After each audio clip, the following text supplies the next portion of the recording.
महाकुंभ शुरू होने के कुछ दिनों बाद ही चर्चा में आए आईआईटीएन बाबा ने अपने जीवन को लेकर खुलकर बात की है। उन्होंने बताया है कि वह कनाडा में नौकरी कर वापस आए और किताब भी लिख चुके हैं। साथ ही उन्होंने बताया कि वह लाखों रुपए की सैलरी छोड़कर भारत लौट आए थे।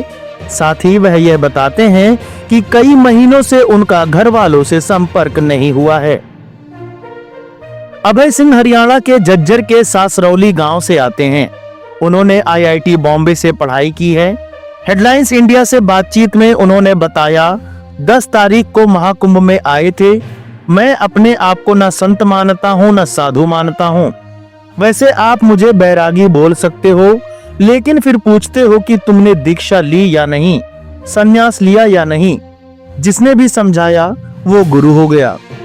उन्होंने बताया, मैंने बीटेक किया है एरोस्पेस इंजीनियरिंग में आईआईटी बॉम्बे से। इसके बाद आईआईटी बॉम्बे से ही विजुअल कम्युनिकेशन में बीटेक किया है। मैं दर्शन शास्त्र के भी कोर्सेज लेता था कि जीवन क्या है। अभय बताते हैं कि उन्होंने कुछ साल कनाडा में काम किया है। उन्होंने कहा, एक बहन है 2 साल बड़ी, वह कनाडा में है। कनाडा में काम करके आया 3 साल। मैंने पश्चिमी सभ्यता में जी कर देख लिया, सब ऊपर ऊपर का है। जब सवाल किया गया कि कनाडा में आपका कितना पैकेज था, तो उन्होंने कहा, वो भारत में ज्यादा लगता है ना, भारत के हिसाब से 3 लाख रुपए महीना, लेकिन वहाँ खर्च भी वैसा था ना, 2-2.5 लाख रुपए वैसे ही खर्च हो जाएगा। उन्होंने बताया कि वे 2019 में कनाडा गए थे। अभय ने कहा, ऐसा लगा कि पैसे कमाकर कोई फायदा नहीं है, खुशी नहीं मिलेगी। ये बिजनेस वालों पर तो बहुत पैसा, लेकिन खुश नहीं है।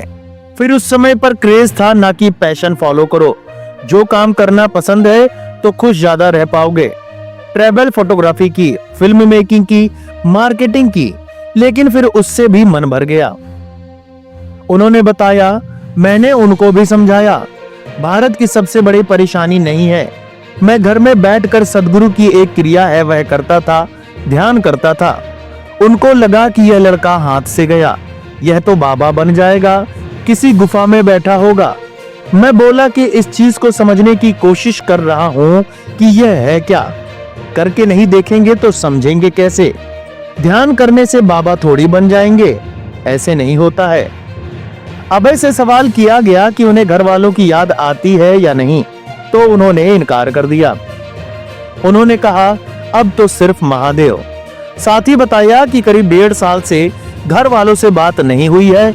वह घर में इकलौते पुत्र हैं।